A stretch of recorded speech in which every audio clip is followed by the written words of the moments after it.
Cool. So there's been a lot of questions about take profits, hedging, and trade planning. And that's totally understandable. That's once you start understanding levels and understanding why we retest structure, right? The next thing that really comes into play is planning the trade, taking profits, setting your stop loss, and hedging. There's a couple of rules that I use for hedging that may not be the same as everybody else's, but it's like what I look for based off of moves, based off of like what they've done historically. So, and the reason I have this as an example, right, is when I look at stuff like Bitcoin, most of the time I'm looking at looking at 10+%. And the reason for this is very simple. I want my hedges to be the same as my trades. The juice needs to be worth the squeeze. If I'm risking capital in a position, I need to make sure that I have the opportunity to take profits on positions that move higher or lower. So I'm not going to go into like high time frame hedging. That's something for the bull run, because very few people probably have hedges, from 48K or 46K, and then Marcus has got some. He's actually got a little bit of like some crazy stuff from up in like the 60 region. So the big thing there is that when we're looking at hedges, it needs to be based off of two things really. It's time frame and based off of the percentage of movement. So if I'm expecting 10% being around about what I look for on Bitcoin to hedge, for ETH it needs to be about 15%. Why? Because ETH is usually about 0.5 to 50 to 100% more volatile a lot of times than Bitcoin. And because of that, the big thing that we look on for ETH is what are the main levels that we care about, right? Why do we look at hedges? And a lot of times you can use this with your Uber fibs, which we're doing something on Thursday about that, to show people how to like price project and kind of like a more accurate way of discovering support and resistances. But it's also to say, well, what actually constitutes a range? Why is that so important, understanding the overall structure? And it's really based off of the time frame that you're trading. So to start hedging, you need to understand two things. One, you're not doing this at a low time frame. If you're hedging and your position's only open for a day or less, you're not hedging correctly. Ideally, we're not going to talk about like the high time frame, like market making hedging, because there's no point to it. That's an entire different ball game, because you can hedge positions with options and stuff like that. And I don't want to go into it. It's just it's no help to anyone here. But high time frame hedging is something like, well, hey, I've bought some spot, as example. Like let's say I bought 12K. I bought the yearly open, the high or low. I want to protect the profits that I've earned up to now, and I have to understand that I could be losing out on profits as it goes higher.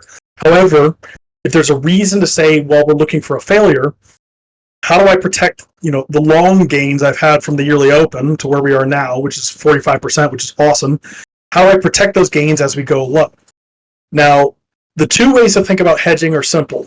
If you're hedging in a smaller range, right? This is a big range. If we're longing from 2 months ago or 2.5 months ago, that's a big range to talk about. That's a higher time frame hedge to see like, well, I want to protect the profits I've made. So what I'll do is if I bought 10 ETH here, I'm going to take a trade of a value of 10 ETH as a short in this position going down.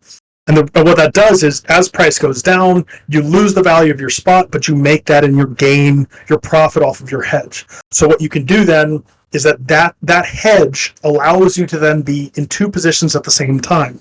You can use leverage and spot at the same time if the value of the trades are the same, or if you even just want to I want to protect maybe 50% of my spot play in case we go much lower. So I'm not completely caught out in the wind, which is totally fine.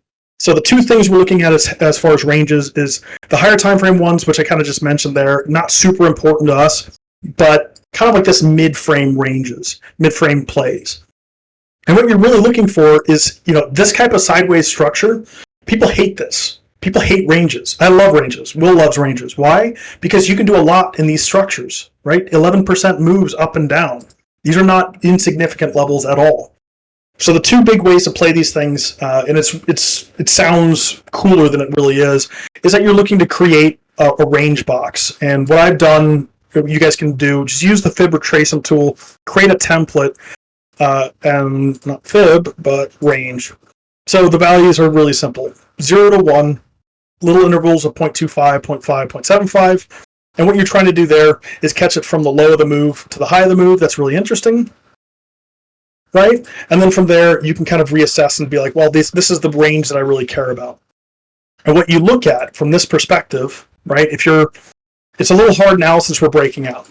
What is there a potential range play? If we go back and lose the levels that we gained to come back and retest structure.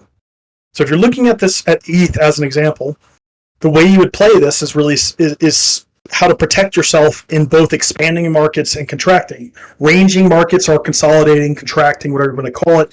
These big moves, these trending moves, these are expansions. So again, contractions, ranges, whatever you want to call them. What you look at is basically it's like, okay, we have a major move to the upside, we have a low, and then the higher low that took us back into the low of the range. So what do you look at? Generally for a range, you need 3 points of contact. You need, the start of the move where we moved into an area that we haven't been in. You need the level that we fail at, and then you need the low that regains the low there. And you can do it to the downside. There's no difference at all. But once you have these 3 points of contact, what you're looking for then is to build positions both to the upside and to the downside. So specifically for different exchanges, I'll use, hedge mode as an example.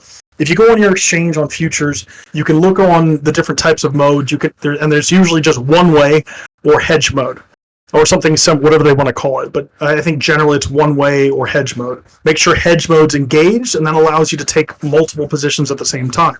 Otherwise, what you end up doing is actually trading against your positions, and your limit shorts will take you out of your longs. So it's a pretty painful process. But remember, if you change the hedges and you have bots running, they're going to fire differently, and there's going to be some issues. So make sure that you're, maybe using a sub account or using a different exchange when you're trying to set this stuff up. That's what I do. So what you look at realistically, and let's say I want some exposure here, we're doing a higher low, getting back into the range. So I want to put 100 contracts of ETH, right? And what I do is at every major interval going up, if that's the long, right? Every major interval going up, I want to take part of my profit. And the reason for this is that even if we break out of the trade, I still want to break out of the range. I want some exposure. So what do you look at?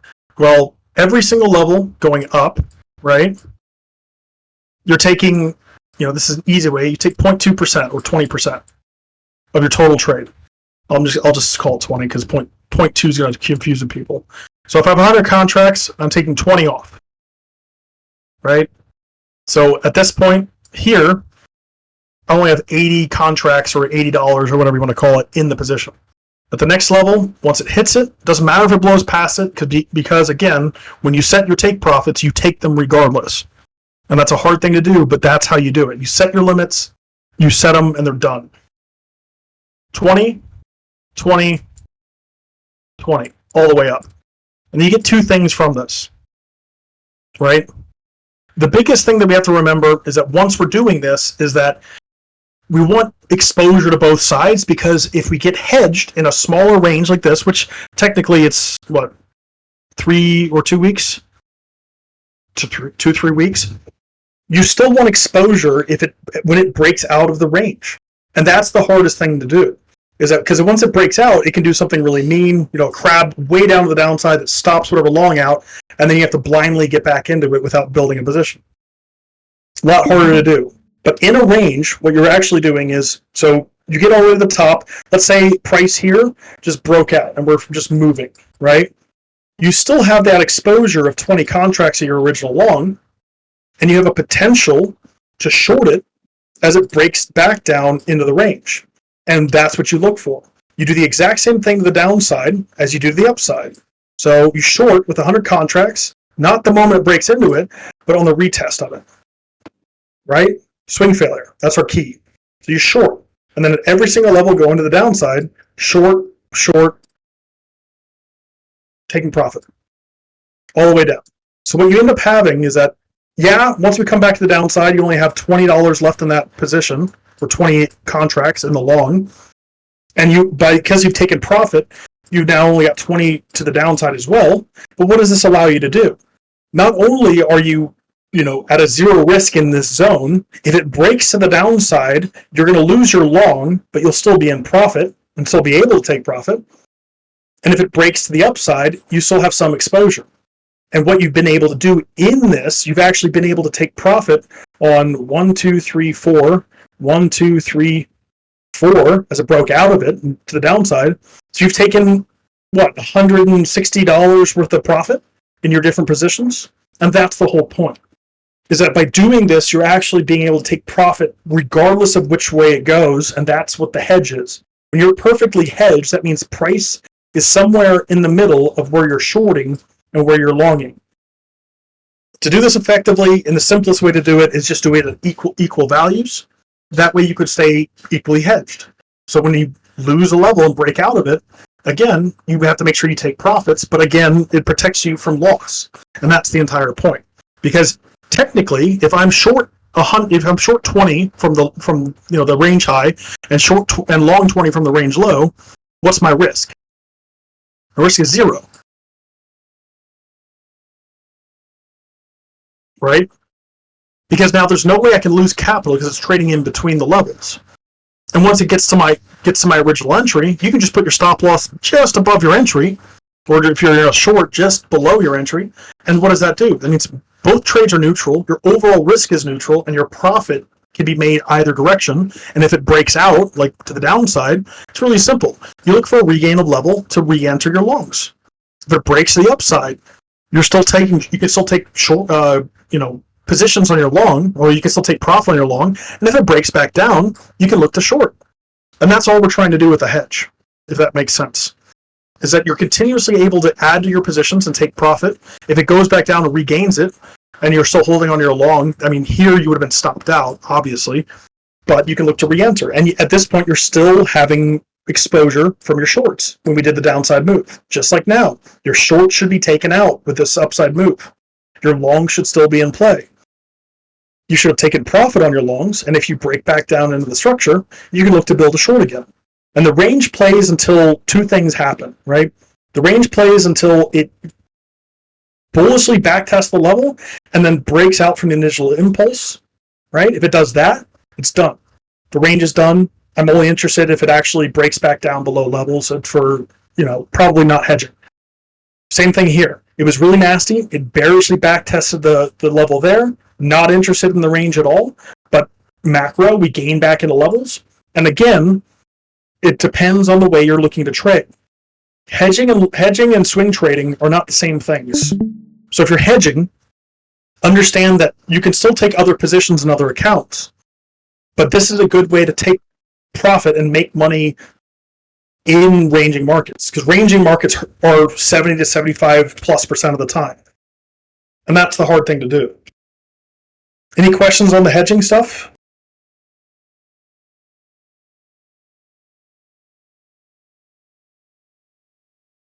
No, sir. Crystal clear. You're still here. Crystal clear. I love to hear it. So yeah, it's a lot of information, and I'm glad Egil's recording this, but that's the general gist of a hedge. And just to touch on the high time frame stuff, just because everyone's going to be interested in it, the high time frame stuff is no real difference, right? The entire thing, everything is a range, right? And everything is a range of a range. You could say like that's the range, right? From the low to the high, that's the range, right? So until we fail the levels, and the reason it looks like that because I'm on log as I always am, you can do the same exact thing. Oh, we broke out of the previous all-time high, we failed back below it, had a lower time frame retest because I'm on the weekly, and then you try to look for a short to build it from your potential longs. And that's the higher time frame way. That's like some of these dudes who are trading on like Bitfinex and stuff are in, when they were in this zone, for example. I remember this was hilarious. This low, there were guys who were like $500 million underwater on positions. John something, I forgot his name. Because we were looking at the leaderboards, and John Brown, I think that's what it was. And yeah, it's not uncommon for that to happen, but they have to be comfortable with the loss if they're not perfectly hedged in these downside moves. He eventually made all his money, got out in good profit, and then you could short the failures all the way down. And every single range can be broken down into a lower time frame range. And that's how they work. And that's how they get the most people off sides at all time. So don't ever expect ranges to be perfect. When they are really perfect, be a little skeptical. and just play it as is. It's a hard thing to get into, but what you're really looking for is a confluence of level. So, is the low the major support in the zone? There's a lot of levels, there's daily opens, monthly levels, that type of stuff. Are there stuff like April Q2? All of these factors play in to some degree to increase the confluence of your trade. But high time frame, that's all you're trying to do. What are we in here? What is this? What is this current structure that we're in if we go down to a lower time frame? Is this not a range? Of course it is. It's all a range. Everything's a range depending on your time frame. We're currently above it. We're in this structure up here somewhere because it only updates every day. I'm on the BLX, but again, what's a potential short back down? If it breaks back below the range, comes back lower, starts losing levels, you can short. You don't have to short at the 1 or the 0. You can make arguments on lower time frames or smaller ranges. Absolutely. So at the end of the day, it's all about determining which time frames are most effective for you, and then understanding that hedges are usually a more advanced thing if you're trying to actually hedge a position, because the hardest thing to do is, I guess, we did the advanced thing. I'll go back to like the more basic thing, which is talking about scalping, right? Or not scalping, but as far as trading positions, taking profits, trade planning. So there's a couple different ways for the trade planning stuff. Before I go on, any questions about the hedging stuff? Is there anything there that's really like, I don't get it at all? And don't be shy. There's no dumb questions at all. Cool. And again, Egil's saving it so we can rewatch the video.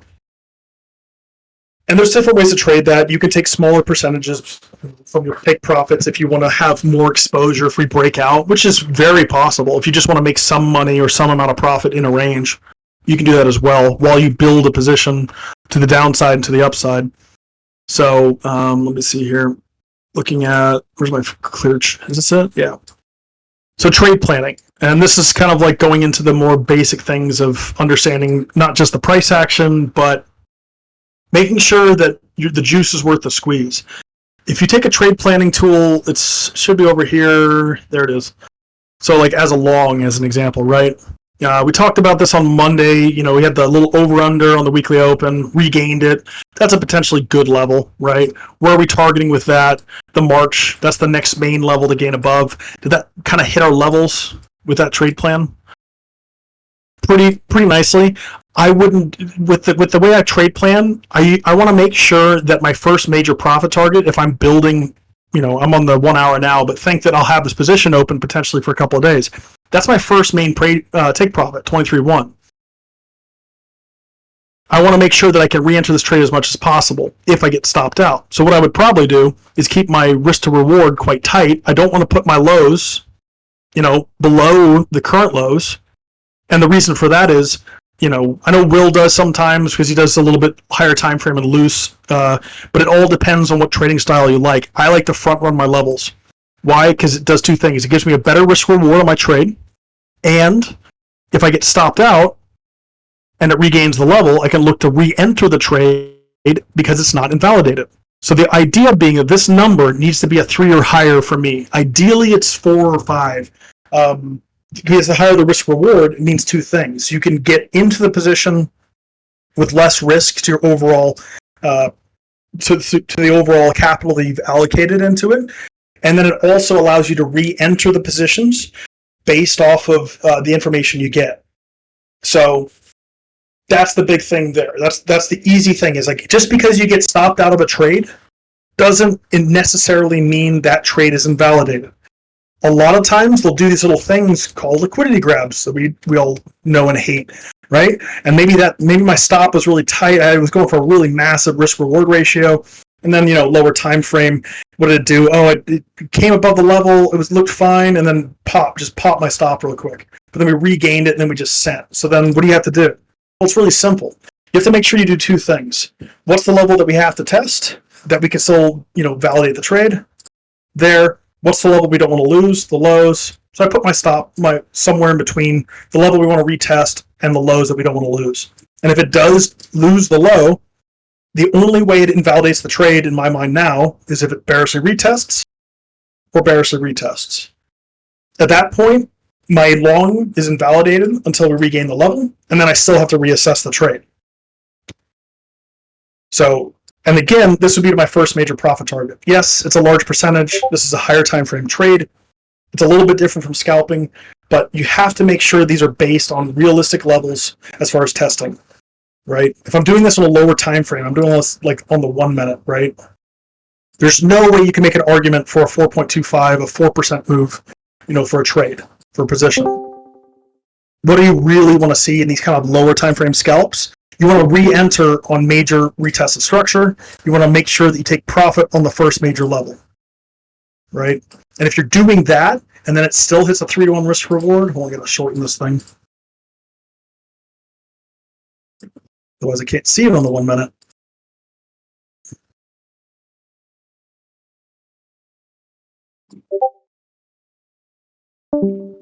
I've lost those structures. There we go.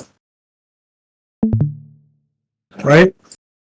If you're doing it in low time frames, it still has to hit a 3-to-1 risk reward, but you need to take your profit target at the next major level, like your first profit target.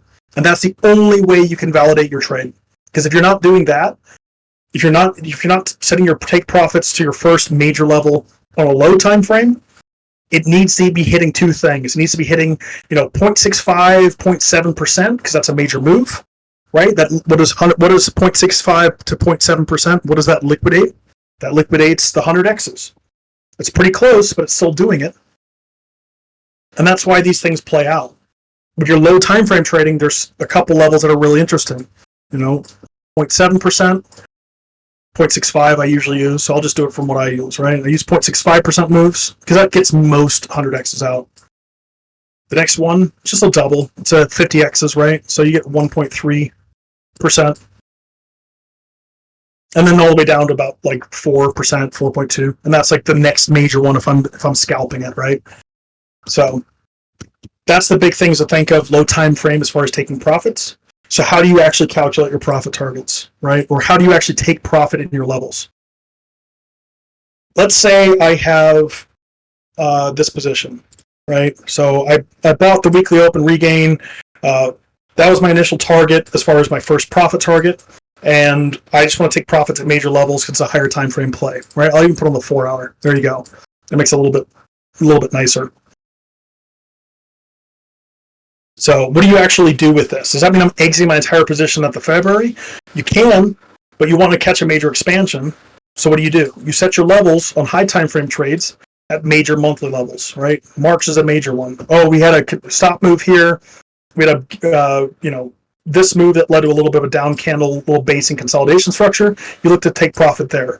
How do you actually set your percentages? It's entirely based off of what you think. What I usually do, I like to lock in profit pretty strong. So on my first move, March, my first major profit target on a higher time frame trade, what do I do? And I'll move this to where we actually got long, which was like back on 19.8 from Friday, somewhere around there. Doesn't matter where I put this now. Don't pay attention to risk reward stuff. It's not important. So what do you actually do as far as taking profit? You look at major levels. What was the first major level regain that we created basing structure off of? Right? November. We gained it, basing structure. I want to lock in profits. How much do I take? For me, I usually take 20%. That means if I have 100 contracts or $100 in the position, think of it in the terms of contracts. So what I want to do is I want to close 20. Right? So now my total in the trade is 80, right? I've longed this, I've taken 80. I'm 20% out of it. I've taken 20, minus 20 at this level. So what does that mean? That means I still have exposure for it to continue to expand, but that allows me also to take more profits as we go up. As we move past my first profit target, I don't usually wait anymore for my second profit target to be hit. By the time we expand away from my first profit target, if that's my PT1, here's my entry, right? Here's my stop loss. My stop loss, where does it go? It goes somewhere just underneath my first profit target. And what does that do to my overall risk to my trade? Anytime you put your stop loss in profit above or below your entry, like if you're in a long, it's above, if you're in a short, it's below, what does that mean? That means that now your trade risk to your account goes from whatever percentage, so say like me, I use usually 1% on positions. If your stop loss is in profit, not at break even, because you can still lose money because of slippage, but in profit, that means your trade risk goes from whatever percent you have to 0. And there's 2 things that are important with this. At all times, you want your exposed capital to be to 0, because now you're basically in a profitable position with no risk of loss. What can you do with that? You can now say, well, since I have no risk to my account, I can now look for other positions. If you allocated whatever max risk to your overall account. For a lot of people, and the general standard one is about 2%. So in all of the positions that I'm in, I want at no time to have more risk to my account than 2% of the overall capital in it. That seems like a slow way to grind things. It's not cross-leverage. It's not sexy. That's because those things don't work long-term. Consistency is the only thing that works. And consistently, you can make a couple percent, to whatever your gains are day on day. And that compounding, exponential increase in your account just leads to that curve that looks something like that. And that's what you want to get. You don't want, your account P&L, your overall assets to be going like this, constantly. Because what you end up doing is that now that is not sustainable trading.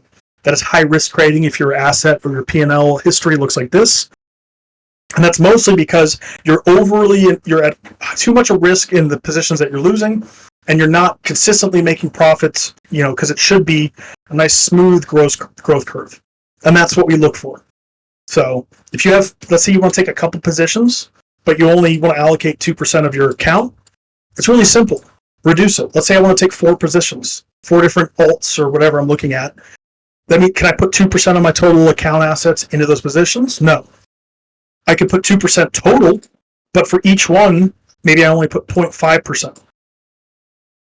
0.5 times 4, 2%. So I still have the same amount of risk, but I'm in 4 different trades. And as soon as those trades stop loss goes into profit, it reduces the capital risk to my account to 0. And that's the entire point of the game. Reduce your risk to 0, be in a profitable trade, and literally just focusing on taking profits. And that's usually what I do. Eventually, I'll take 2 or 3, usually 3 or 4 profit targets to the point at which I only have 20% of the total trade left for my initial start. Currently, I'm over halfway out of this one, which is fine. If it has a continuation move, that's fine. I'm not worried about it. Because the problem with most people and why they don't take profit is the same reason they consistently lose money. Because they're greedy. Greed's a bastard. It gets most people. And you have to realize that. And the way you stop yourself from being greedy is that even if you're in profitable positions, you say, nope, I've made profit. I want to go high. I want it to go higher. That's fine, but lock profit in. When you take profit, the 2 things that happen after that is, 1, and most importantly, you move your stop loss up. Your stop loss goes into profit somewhere, if you haven't already, or you continuously move it up to the next level. Right? So the idea is that if it breaks down or has a mean wick down, whatever you had, you won't lose everything of the profit you made, and then you'll still have something remaining as it continues to move up. Because it can go straight to 46 from here, right? You can go straight to 30 from here. It's not impossible. These things can happen. I still want some exposure, and I'll leave that 20% of my position in once we get to the top or the local top, just to let it sit and ride. But I'll move my stop loss up. I'll make sure I'm taking profit out. And that's all you're doing consistently over time. Is that once the trade is done, I know some guys who do this too. It hit all my profit targets. I want to exit the trade. Good, exit the trade. Take the entire profit as you see it locked in.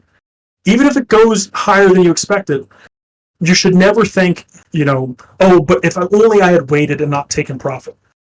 If only I had done this. Yeah, and the most dangerous tool in this entire chart is the percentage tool. Because then I can say, well, if I just close my whole account at 34% up on 10x leverage, I would make 340%. The problem is, you're never going to exit the top, you're never going to enter the bottom, and you're never going to short the top for your positions. That doesn't happen. Don't use the ruler to play the what-if game. The what-if game is what destroys good traders because it takes them out of a consistent system that works, and it makes them greedy and fearful. And then they lose all their money. And that's why 90% of people gave back all of their money in the last bull run. Oh, I was up. Yeah, there's a really funny Twitter. It's not funny. It's sad, actually. There's a funny Twitter handle called Coinfessions, and the stuff you read in there is just terrifying. People who are like, "Oh, I made 250K, and I've been poor my entire life, right?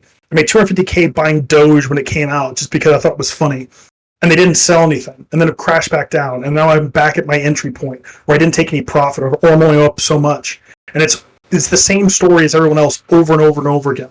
How do you break the cycle? And that's how you do it. You consistently trade the same way, you take profits, you reduce your risk to zero at all times, and you're looking for the consistent returns.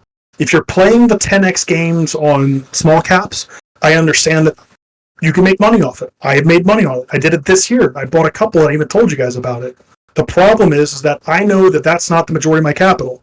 My shitcoin account is like less than 10% of what my total assets that I'm, trading on a regular basis are. Because my entire livelihood and exposure in trading is not going to be tied to, frickin' Elon's Moonboy Doge Inu or whatever it's called, some shitcoin that comes out that does nothing. It solves no problems, but it's still going to do a 5x or 10x. So, yes. Can I chime in with a question? Sure. It's about re-adding to the trade. Do you mentioned when you take profit? Mm-hmm. Do you like going into something else, or because that's what I'm having trouble adding to my trade after I've taken profit. Yeah. So you want to re-add the positions after you take profit. Yeah. Do I? That's the question on the structure. That honestly, the only thing that you could do with adding more risk is that once this move has happened, like let's say we fail right here on Bitcoin as an example. Let's say we start failing right here and we do a retracement candle back down, takes us to the weekly open, takes us back to March. Are you looking to re-long it at a much higher percentage than when you potentially got in at a 16% higher price for a continuation move? Or do you want to just say, hey, I'm not comfortable with the trade, I'd rather exit it and then look for a different position, or maybe enter a new position as it comes out? The problem with re-adding to your position, which from a high time frame perspective, you absolutely can. The problem that most people have with it is that they start getting greedy. They say, well, I risked 2% of my position or 2% of my capital in this Bitcoin long, therefore I want to risk another 2% here. So what ends up happening? Everybody gets the same freaking bright idea, and then we do one of these things, and it crabs all the way back down to our start. And now you're down all of the profit that you made. So I would say re-adding to positions is not as effective, especially on leverage or anything like that. On spot, there's definitely levels you can talk about buying, levels that are actually effective for re-entering positions, or in shorts on like 1x and like low leverage. You can absolutely do it, but it needs to hit a couple criteria. The first one and most important is that you have to look at that trade as a separate trade. Not as, oh, well, I still have some of my position left from the long down here, so I'm looking to buy it back here to increase the size of my position. Don't think of it like that. Think of it as this is a fresh trade and try to invalidate re-adding. If you can't invalidate the re-add of position, if you want to say, well, I want this and then that to happen, the higher low. From a standpoint of like, regardless of what's happening previously, because that stop loss should be in profit, right? Understand you're adding risk back to the equation for a potential continuation move. So you have to take that from a perspective of, is that trade as you're planning it now valid? Versus, I want to make more money off of this. If you're just looking to make more money off your original trade, you're going to lose it. Because now you're thinking of it in terms of greed. Making more, I took too much profit on the way up. So you're going to miss things. You're going to think, oh, well, I want to make more money in this zone. Ignore your previous trade because it should be a zero risk trade if you're already in it. Take it from a fresh trade perspective and then try and invalidate it. That's what I would do if you're trying to re-add to a position. Does that make sense? Yeah, but so conclusion, you personally don't really like re-adding to a trade. I do if it's high time frame, but I don't, like I said, that's the way I look at it. I don't look at it like I'm re-adding to the position. That's the summary effect of it.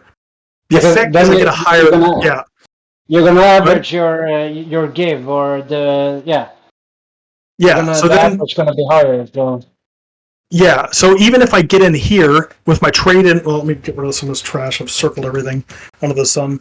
So even if I, long this structure, right? Or let me go back to let's go to 1 hour. So let's say in this structure here, right? Let's say let me see if this thing is loading.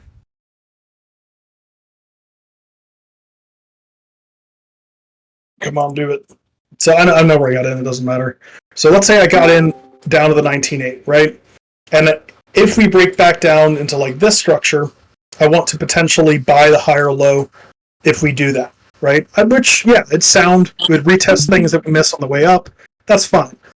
But what I'm not doing is that I'm not looking at this position to interfere with my re-add of that position.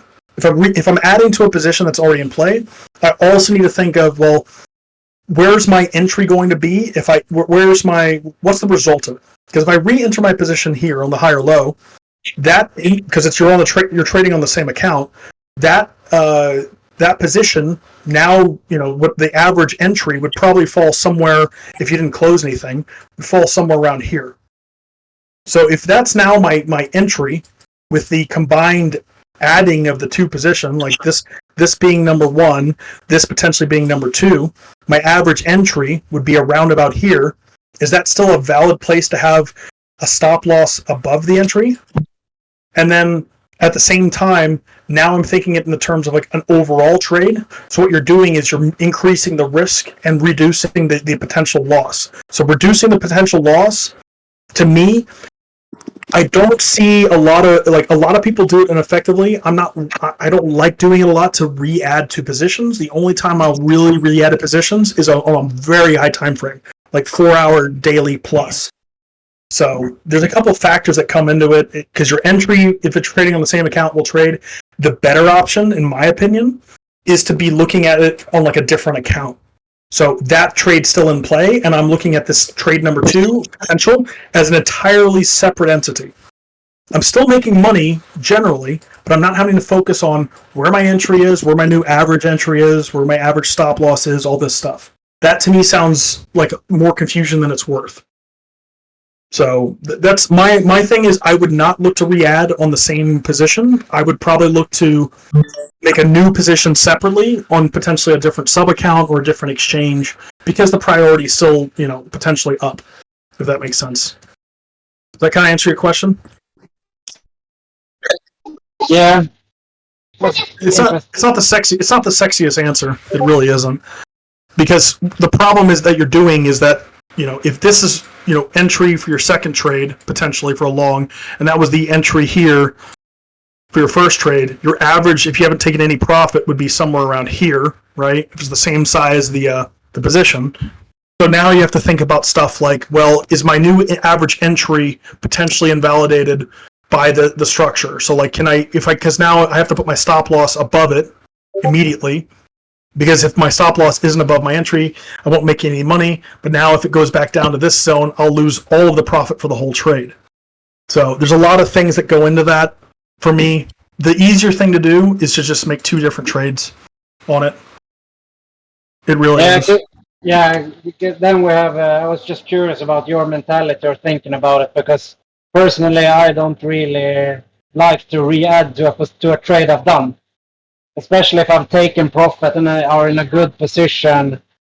So it's like it feels wrong to. Yeah, but that's good. Something to think about. Yeah, I mean, and it's a good thing you're thinking it in that terms as well, because you have to constantly say that is, I'm in a good position. Is my action based off of TA, or is it based off of greed? Is it based off of levels, gain, loss of level, off of priority of direction of trend, or is it based off of me just wanting to make more money off of my original trade? Because if it's based off of that, which is most of the people trying to do it, because everybody wants to make money, right? But the only way to do it is consistently do the right thing, do the same thing over and over. But most people don't think that in that terms. They think, I want to make more money, which is fine, but at the same time, it's the wrong way to think about it. Just leave that sucker lie, because it's a profitable trade. Either look to close it and then re-enter, because you can always do that. Or if it just continues, you can then just say, hey, And this is the easiest way to do it for most traders. It really is. Just if you're in profit, if you made a lot of money, hey, pay yourself. You did good. Take the profit on the position. So what if it goes higher? It doesn't matter. The only thing that matters is realized P&L. Unrealized doesn't mean anything. It's hopes and dreams and a lottery ticket until you actually lock the profits in, end the position, exit the trade, and take the profit or take the loss. Otherwise, it doesn't matter. And that's the hardest thing to do, because everyone does that, and that's a hard and stupid habit to break. It's really, really hard to be like, well, if I had only done, and then if you think like that, your next trade, you're going to be thinking like that. Oh, well, on the last trade, the last 2 trades, I didn't get out at the top. Fuck the top. The bottom, the top, the bottom, you're not going to enter those positions. It's not going to happen. Even if this is the local top and we break down from here, you're not going to get the tippy top. And the one person or the handful out of the millions that trying to short this potentially that actually gets like the top or the bottom, good for them. They won the lottery. That's the way I look at it. There's no rational reason why you would try to buy the bottom or short the top, because you're basically you're counter trading the trend without important information, and that's the problem. So if your trade, your re-add to your position plays out on its own, it's a solid, based off a solid price action, solid technical analysis, makes sense in the overall structure, would be a nice way to enter in liquidity as people are failing or trying to enter, go for it. But think of it as a second position and not as a terms of making more money off your first one. That's the way I would play it. Does that make sense? Yeah, I was just curious because I just like to pick some other coin, or let's say I'm long in BTC, and we go to this retracement. I'd rather long like ETH or something else. Yeah, that's how that's what I've been doing. Trying, yeah. Does it work? Oh, I mean, I'm not broke yet. No, I mean, if you're staying consistent, if you're staying consistently profitable, don't change what you're doing. Just look at little minor tweaks to make stuff better, and to make it more efficient in the way you're gaining or making money. If you're consistently losing and you're doing the same thing over and over again, and you're still consistently losing, you need to fundamentally rethink your strategy. But you can't be panicking. Like, the death spiral and all of this trading stuff is your own mentality. And the mentality always starts the same way. Oh, I wish I could have gotten more profit out of this one trade that went really well, right? Well, first off, the worst kind of trader is the one that doesn't know what they're doing and they're making money. And then they think they got something smart and they're locked in. And then by the time the market starts going against them and they start losing, they're confused and they're panicking. And now they're counter trading themselves and they go in this little death spiral of fear, greed. Oh, I'm losing 10, 20, 30, 40, 50% of my account. And eventually, oh, I can make it back. If I just, instead of 10x on this position, I'll do 20x, right? And then what happens? Like a typical gambler, you're increasing your leverage, your risk, your exposure until your account goes to zero. And that's liquidated. I've done it. Will's done it. And that's the death spiral that happens all the time. It's mostly driven by greed. I think personally for me, I take profit maybe a little bit too aggressive into, hindsight, scaling out a little bit too fast. But I mean, I'm happy to lock in profits. I don't really mind if it goes higher. I'm not that kind of. I don't have that greedy mentality. I'm more like I see it more like farming or agriculture. Yeah, planting a seed, it takes time. Yeah. So that's a great mentality to have. And this is what you can do. If you're taking maybe 20% of your position at your first profit target, maybe try only taking 15, or maybe adding a secondary profit target higher. Like small changes to the efficiency of your trade to try and make it more effective. Try it for a while. Try changing the amount of percentage very slightly, and maybe as your profit targets, maybe expand them a little bit more, like a couple percentages more than you would normally do. Like very small tweaks to something that's working. Because if you're making profit, if you're making money, you don't need to start wiping the board and starting over. You need to start making tweaks to it to make it more efficient. But I mean, to be fair, in this environment now with the fucking chaos, like when Biden and everyone started speaking, was it yesterday? I was like, nah, fuck this. I'd rather lock in this cash, lock in a good profit, than getting, losing it all on some bad shit. Now it went higher. Yeah, it's fine. I don't care. I'm still satisfied. I'm still in the trade, but yeah. I'm not thinking of it like, I should have stayed, or I would have made more money. That's like, you never know. Yeah, you never know. Imagine like something crazy happens, like President Biden has like a brain aneurysm because he's already brain dead or something, right? Like, and he drops dead. Imagine you would have stayed as an and answered example. questions. Yeah, we would have fucking dumped. Well, yeah, but that's the thing. Like, you're going to get a crazy exiting because people are going to panic, and the markets are going to panic because all of a sudden you have a loss of stability, you have a loss of certainty, and that's why everyone's panicking with the whole bank thing. That's why things were shocked. The bank run did happen to some degree. They kind of stopped it. They stopped the dominoes to some degree, but the fear is still there. The underlying fear, like the distrust, is still there, and that's what people are afraid of, and that's why we looked at it from the opposite perspective of like, well, everyone's terrified. This shit's happening with the banks. This thing is going to frickin' send because everyone's terrified. It's making higher lows in bad news, and it did it over the weekend. Like, there's no, you're literally buying like peak fear, in a sense. And that's what you have to look at. Like the fear and greed thing, that's a totally real, justifiable emotions. But, even from a high time from like the COVID thing, I know guys who were like, I gotta get out of in Sweden, you can buy funds and exposure to the stock markets of the world through like your bank. And I know guys who were like asking me, say, hey, I'm gonna get out of these funds, and I was like, really? Like, if you want to, but I'm gonna be buying more. And it's like, oh, you're crazy, you're doing all this stuff. It's like, no, everyone is terrified. Everything's being sold at a discount. Why are you selling here? It's so high. It's gone such a bull run. It's like, yeah, I'm selling at a premium. That's the mentality to switch from like that type of perspective. And that's not something I learned easily. That was a painful, long lesson to learn. But now that I've learned it, it's like it all makes sense. But yeah, buy the fear, dude. Sell the greed.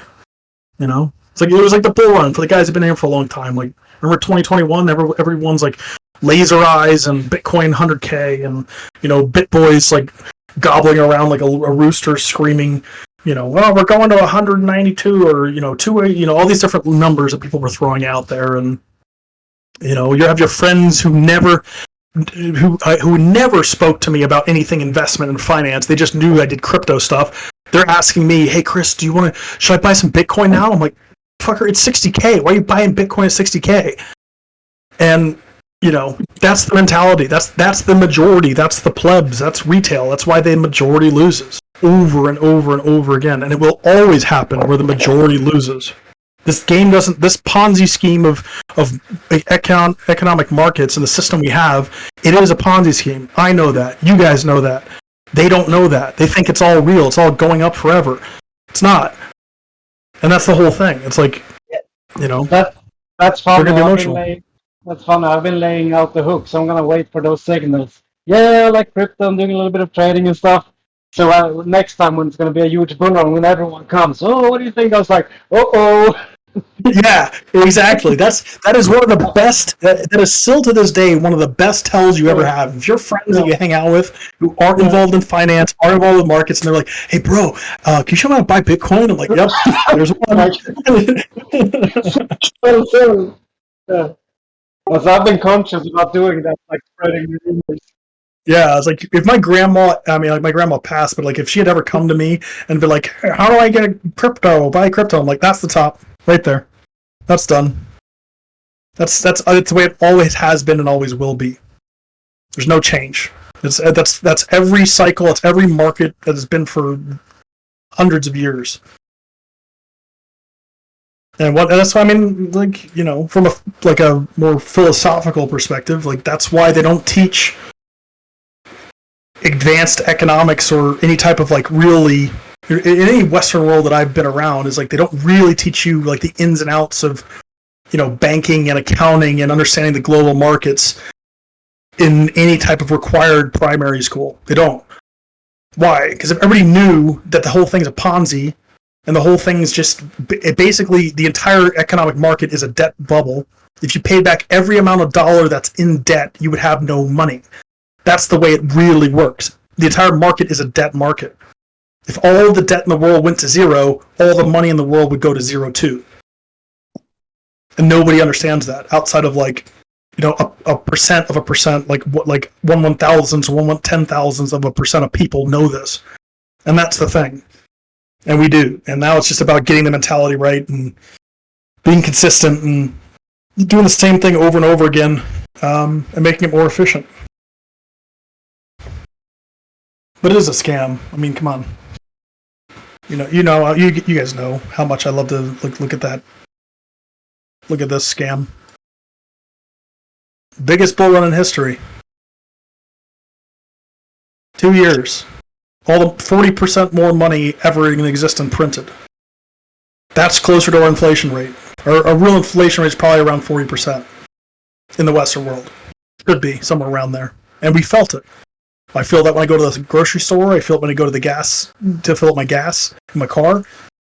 It's up 35-40% across the board on everything. Because that's really probably the true inflation rate, because every other country did the same thing. Because if they didn't do this, the dollar would just dominate everything, which it kind of did. You know, the dollar milkshake theory played out on a high time frame in this whole move. But that's what you need at the end of the day. So it's no different from anything that happened before in the previous market cycles. Similar types of structure.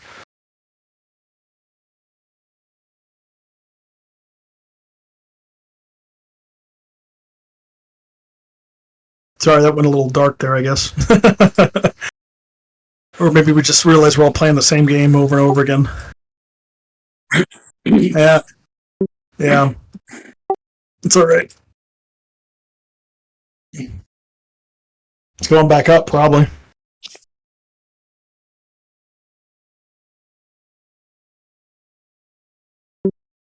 Yeah. Yeah, we could be getting our local top. I could see that. I mean, this is the major, if you look at the dollar, this is the major retest of the yearly open. Still figuring it out. If we lose the yearly open, we're having a continuation move for sure. But that was the retest we wanted to see. Talked about it Monday, talked about it today. Happened. If it regains the level, the big level not to regain, 104.1. Why? Because it does that, it's probably going to do somewhere in here. Eventually. Then you get the retracement, then Bitcoin prints out one of these things. And then if this thing continues to fail, which hopefully it does, then you talk about maybe an alt run. But you need Bitcoin to go up first. So I want the failure. I want this thing to die. So we get a really nice big upside move. And I think we could see that. I think we'll see what happens with Powell and the interest rate decisions in the US, because that'll affect the global market, because that'll determine what everybody else needs to do. Because whoever starts pulling interest rates first is going to win. That's in like the whole like cycle, because they'll pull interest rates and start reducing them, and then you'll have a big blow-off movement in Bitcoin and TradFi and all this stuff that goes much higher than people expect.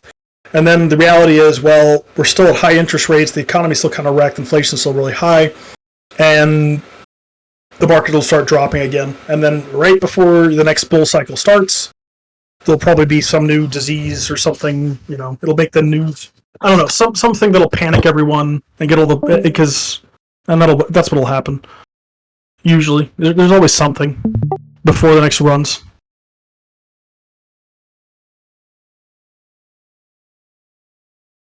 Oh yeah, I mean, look.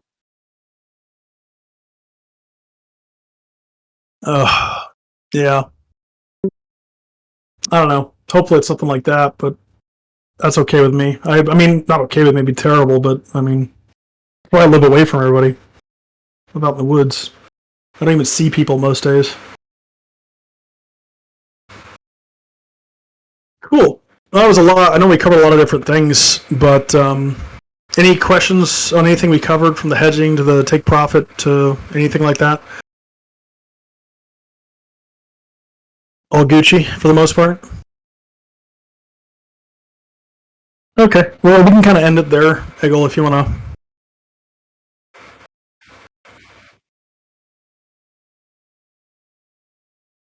Yeah.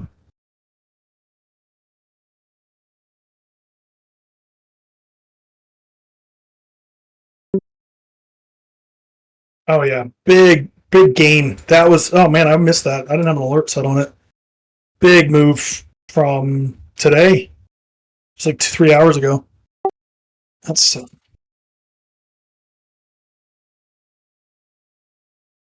Let's go. Let's fucking go, Phantom. yeah. Yeah, I mean, this stuff up here is not out of that. I mean, $1 is not even a wild number for Phantom. I mean, look at all the untested levels, like 97, 98. There's so much to go. Bro, we're the Phantom Crusaders. We're going to $10, man. Get banned. Oh. We're not gonna be the next reserve currency, but $10, bro. Oh my gosh! Don't even get me started.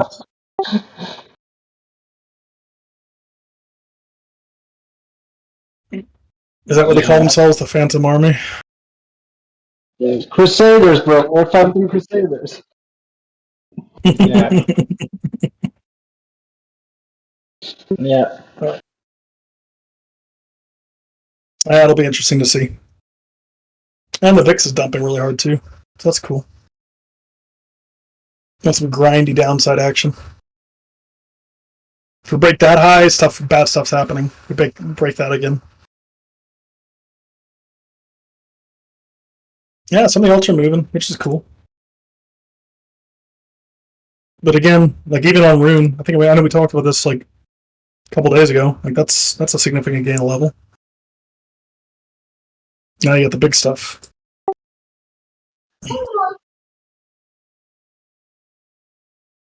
Mm.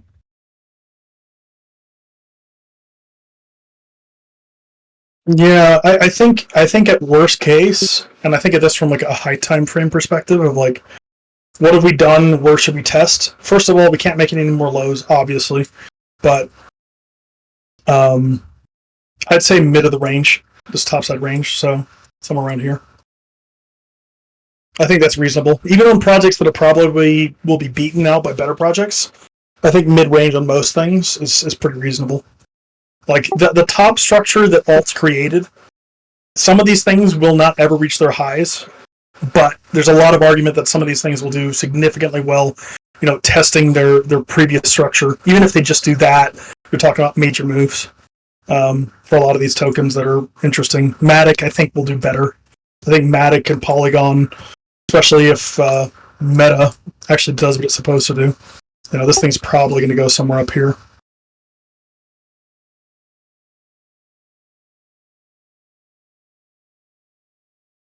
There's a couple of, it's a little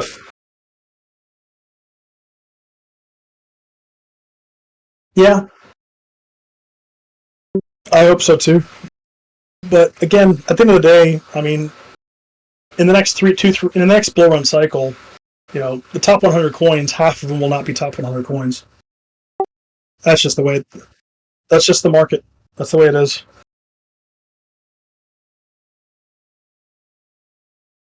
What is it? I don't even know what Link does anymore. Oh, I mean,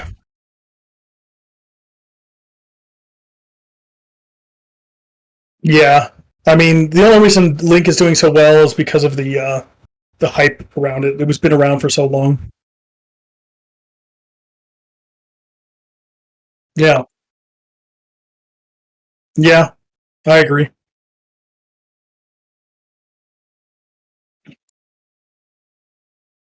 Yeah, I mean,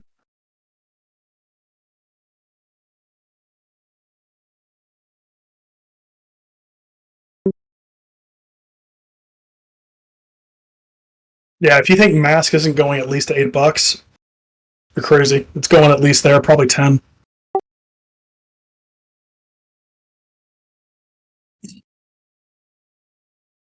It'll happen in a weird way, usually. Usually it's the same. For crypto, a lot of times it goes in the major moves. It'll go higher than you expect, and then it'll come down and go lower than you expect, and then the major expansion starts. Like, that's usually the way I'm looking at it from like a cycle perspective.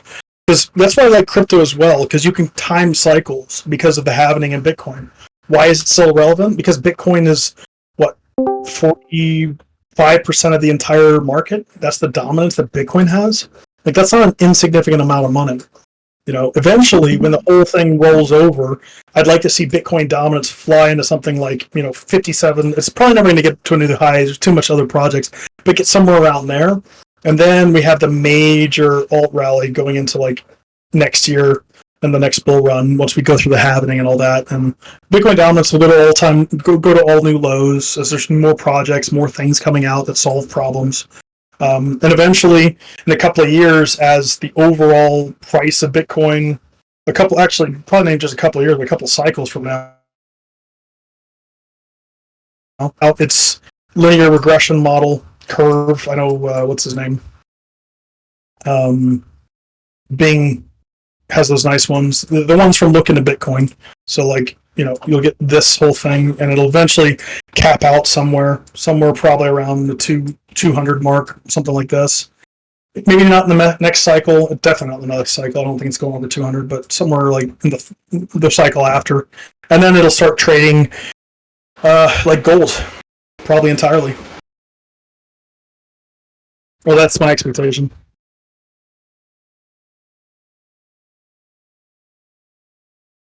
And then there'll be something else, and something new will come out, something fresh and clean, and this is the way. We have to judge it based off the information we have, and we go from there. But oh geez, it's already 4:20. Any other thing? Otherwise, I'm probably gonna bounce out of here. Got a couple things around the house I gotta do. All good, all Gucci. Any questions? If you guys jumped in late, Egil's been nice enough to record these things, so we'll be able to put that up for everyone. We go get some spaghetti shots for sauce. Guys, on alts, most of them are screaming. The harmony is screaming a strong reversal on the 4 hour. I'm just taking a stroll right now, looking at the tokens. All of them are screaming.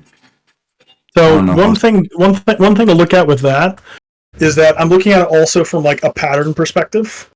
What did we have the last time on the oscillator that we had major yellow dots on, and it was around this structure? What are we doing now? Similar stuff. What did we see on the previous like? Let me just do this because this will make stuff easier to explain. This structure here that we did that created this top, and then we finally had a trend reversal, but then we held the levels and did the higher low to new highs. That's still a possibility that we do play out something like this until we fail the floor of the move, which is whatever floor we create with whatever retracement we're doing.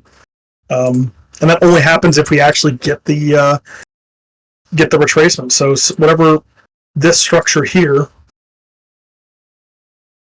right? If that's what we're playing out now, does this solve problems? There you go. Does that solve problems?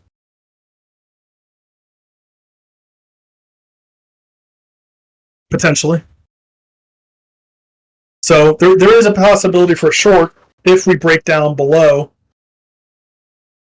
Well, probably not even there. There's a possibility for short, but I want to see an actual failure, failure, higher time frame. That takes us in this meaner things to the downside, and then we regain structure, and then people get blown out. So both of those are possibilities. Heck, we could just keep going straight up because everyone's. I mean, at the end of the day, this is great to show exhaustion, but you still need to lose a level. Like, it's a confluence tool, and we have still super bearish stuff because the spread is crazy. Like on It's a little better now, but 2 hours ago, even now, perpetuals are on USDT are higher by $100 than USDT than spot. So there's a lot of bearish funding. Why? Because they're trying to incentivize shorts to bring the parity of price together.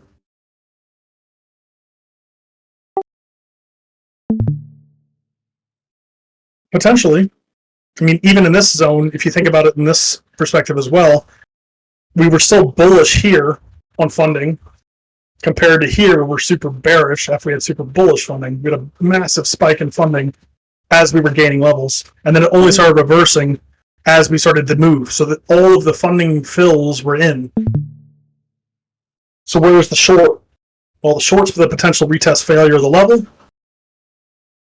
And then the funding needs to start doing something like this. And then that's how you know it's breaking down.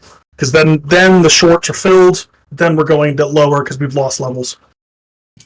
That's the way your funding is inverted, right? No, so what I've done with the funding, I don't invert it, I invert the colors, because I want green to show negative. So technically, when you have it on default, the red is bottom, the green is top. I invert those colors just because in my brain, I think negative funding, bullish funding, positive funding, bearish funding. That's the way I think of it, so that's why I've inverted them. Inverted the colors, and then just showing, like, the different... what's driving it, what's driving the funding rates, right? It's Bitcoin. When Bitcoin's driving funding rates, it's more significant than what ETH is. Because ETH, when they actually change the funding rates on ETH, which is the blue line, it's because they're manipulating the market, right? It was like back in, what was it? Oh, what was the fork? Actually, I could probably see it.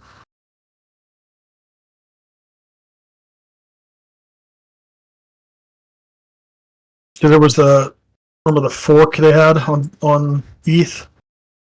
Yeah, there was an interesting spot because ETH was getting bullish funding, but it was really manipulated. I think it was much further back. I don't remember. I forget where it was. But you could see a difference where ETH was leading the funding rate because they were trying to hold levels. So if we get that, still possible. But if we break down a level and short it, the difference between where we are now and where we were, in the previous section here, is that the funding, although was bearish, it wasn't nearly as bearish as it is now. So if we do get a breakdown of level, there is a potential short. Because the oscillator is also maxing out on the 4 hour, which again, it works, it's great, it's fine, but what do you need for confirmation? You need to gain a level. So we had a bull div on here, but we still lost levels. So that's one part. You need multiple parts. Bottoming, blue dot, super oversold, gaining levels, high or low, bullish funding. Like, you got 4 things there on their own face that are saying that, hey, there's a high probability of reversal.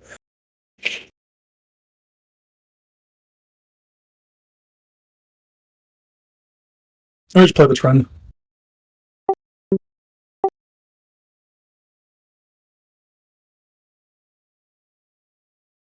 It was trade planning, hedging, and trade planning, hedging, and taking profit.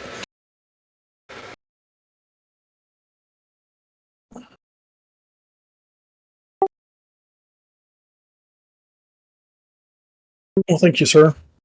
So yeah, I'm gonna get out of here, guys. I got a couple things I gotta do. So I guess that's it. I'll catch you guys